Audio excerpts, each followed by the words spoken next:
up, guys? It's Kara here from Kara Corey Fit Life. I am still on prep for my next bikini competition, so I've been in the kitchen all morning trying to come up with different recipes. You can see I've got a couple little things going on here. Some people have asked if I make this stuff before I do the video, how do I know if it's good? And sometimes I just wing it, and other times I do make it ahead of time and make sure it's good. But I think I've perfected a new recipe for raw cookie dough batter. If you guys have been following this for a while back, I did a raw cookie dough. You can see that in my cookbook if you got Cooking the MTS Way with your Tiger Fitness package. This is a different spin on it. It requires no beans like I used the last time, and it doesn't require using a blender. We're truly just mixing shit in a bowl. That's my style. So, to get started, what I'm going to use today, first thing you're going to want to do, I'm going to use some coconut oil. I am weighing everything out. I'm going to weigh out 6 grams of coconut oil, and I'm going to heat it in the microwave real quick to get it melted because it just mixes a lot better. Alright, so the coconut oil I've got melted in my bowl. I'm going to do the wet ingredients first. This isn't really like how normal people would mix things together. Usually people do dry first, but whatever. I'm gonna add some pure vanilla extract to it, just a little splash of that. I'm not actually really weighing that, doesn't add any calories. Next, I'm gonna add some unsweetened applesauce, and I'm gonna add a tablespoon of that.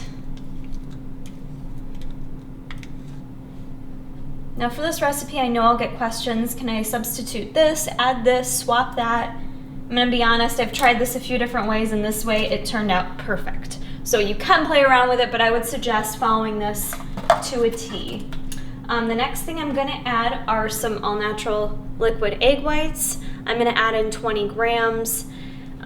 We are eating this raw. These liquid egg whites are pasteurized. If you're eating a shelled egg, you could potentially get sick there, but you're gonna be okay with these liquid egg whites that are pasteurized. So I'm adding in 20 grams of those.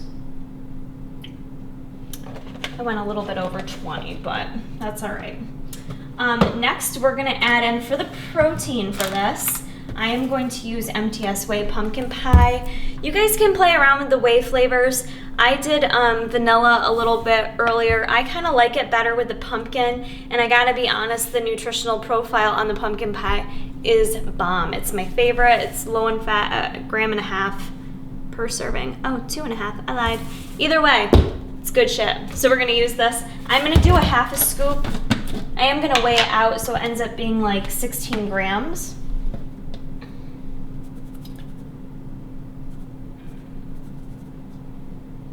Perfect. Okay, so 16 grams of our whey. Next, I'm going to add some coconut flour, and I'm going to add 1 tablespoon of this. I do highly recommend weighing the coconut flour, not just using a tablespoon, because you'll find a huge discrepancy there. So I'm going to measure out 7 grams, which is about a tablespoon. It's not a lot. That's why if you use the tablespoon, you're going to end up getting like 3 tablespoons. So there's that. Now the other ingredient I'm going to add is some oat flour. Like, what is that? Whole grain oat flour. Highly recommend adding this to it as well. The combination of the coconut flour and the oat flour just gives you that right consistency. So for this, I'm gonna add 10 grams. Again, I'm gonna weigh that out.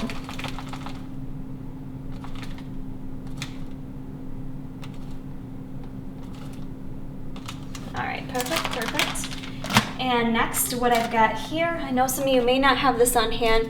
I always buy these when I'm at the store because you never know when you want to throw them into any kind of items. They are a staple in my house, the sugar-free pudding mixes. I'm gonna add a tablespoon of the sugar-free cheesecake one.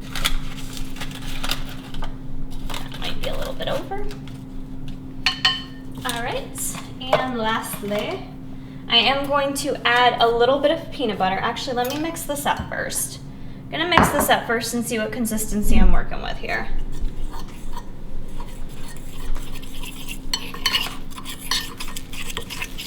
And I've created this recipe for you guys with a pretty decent macronutrient profile on it so that you can sit down and eat the whole batter. I'm a quantity person. I want to be able to eat the whole thing. So the nutritionals for this will be for the whole batch of cookie dough. All right, so that's all mixed up. Next, I'm gonna add like 6 to 8 grams of peanut butter. Let's see what I got here. 8, perfect. All right, so 8 grams of peanut butter I'm gonna measure into there. And then we're just gonna mix that all up. Okay, so I went ahead and just transferred my cookie dough to another bowl. That way you guys could see it better. I was kind of working with a large bowl. So I'm gonna go ahead and just weigh out some chocolate chips to throw on top to make it cookie dough chocolate chip batter. And I don't really think you need a lot. 5 grams, a tablespoon is 14 grams, so that doesn't really add a significant amount of calories. Got so much going on here. Here's our final little product. It's actually a pretty decent sized bowl of cookie dough. In terms of nutritionals, we'll have them below, but I believe it ended up being almost 20 grams of protein. I think it was like 20 carbs and like 11 grams of fat. So a nice balance of protein, carbs, and fat. A little bit on the higher fat side, but this is kind of a nice dessert that's gonna fill you up guilt-free, and who doesn't enjoy cookie dough? So I hope you guys give this recipe a try. Quick and easy. Please tag me in it if you make it on Instagram. And as always, I appreciate your support. Keep checking back. Oh, so good. And it's really macro friendly, but I just kind of feel like it shouldn't count towards my macros for the day. Not sure how that really works out though. But it's delicious. So, all right. I'm putting it away. Here, cameraman, you eat it.